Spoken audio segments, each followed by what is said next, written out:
Magandang araw po, welcome po sa aking channel, Love9 TV. Patalasasan po, meron po ba kayong mga properties na napapabayaan or non-performing assets? Plan nyo ibenta, pero wala kayong oras sa pagbenta nito. Kung ito'y pagkakatiwala nyo po sa amin, tawag lang po kayo sa aking numero, usap po tayo, gawin ko po ng video for free. Yes, libre po, wala po kayong babayaran. Tutulungan pa namin kayong mabenta ang inyong property.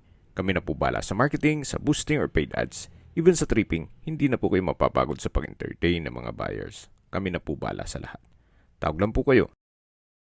Nandito po tayo ngayon sa Indang, Cavite kung saan meron po tayong bagong video presentation. Isang residential farm property na may lot area na 8,806 square meters.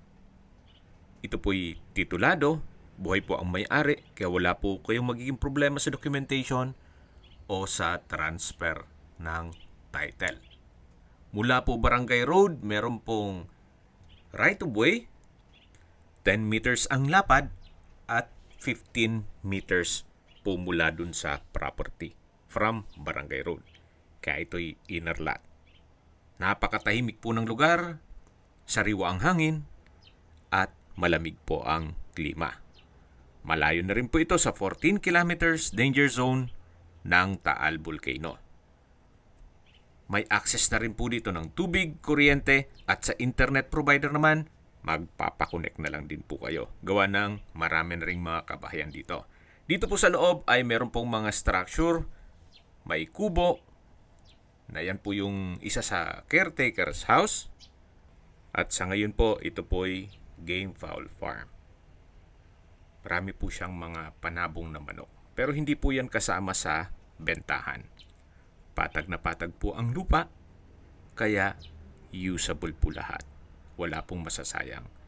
Marami din pong mga fruit-bearing trees dito, gaya ng dragon fruit, may langka, lansones, rambutan, mangga, saging, nyog, santol, bayabas, kape, at marami pa pong iba. Napaganda po nito para sa inyong retirement o lagyan nyo ng inyong bahay bakasyunan. Gawa ng napakatahimik po ng lugar. So yan po yung gradas kung saan dyan po nag-sparring ang mga panabong na manok. Then, meron din pong kwarto sa loob niyan. So, nakaset up na po. Kung sakali man na may hilig po kayo sa mga panabong na manok, so ayusin nyo lang po ang mga bubong nito. Then, meron na po kayong lugar para sa inyong mga fighting cocks. Or kung wala naman kayong hilig sa pagsabong, maganda rin po itong gawing resort o events place. Gawa ng napakalawak po nitong area. Yan po, tunghayin nyo po. Hanggang sa dulo pa po yan.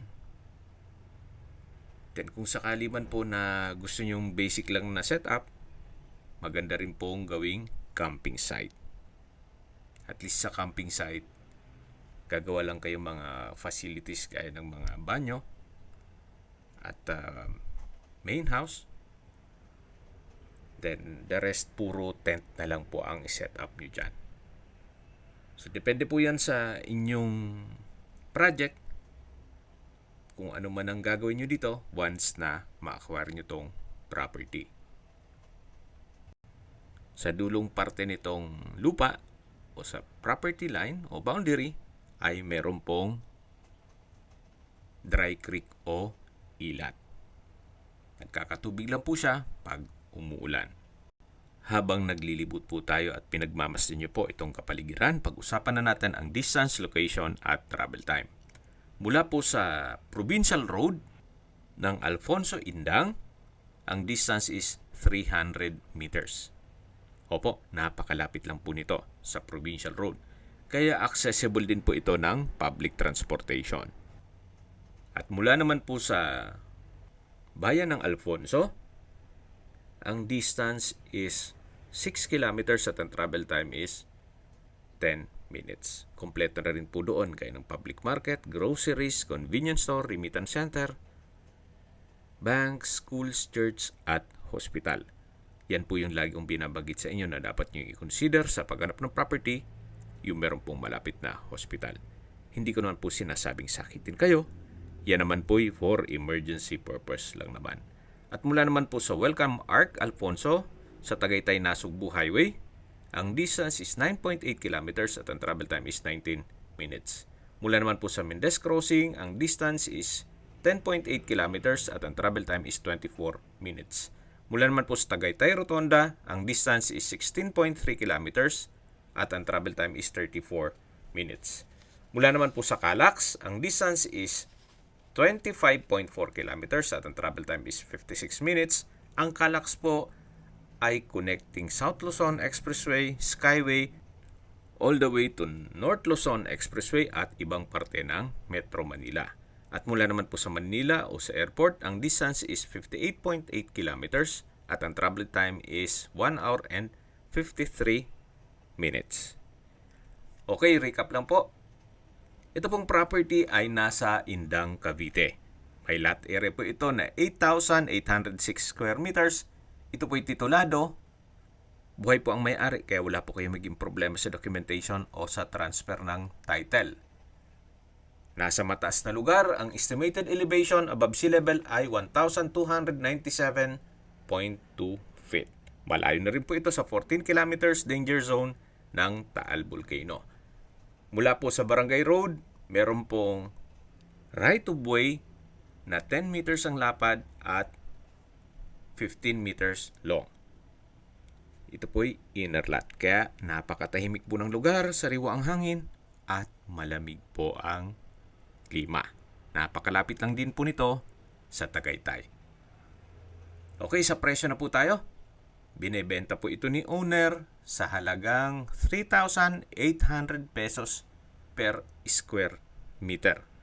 Fair deal na rin po, gawa ng ang market value ng mga lupa dito sa area ay nasa 4,000 to 5,000 pesos per square meter.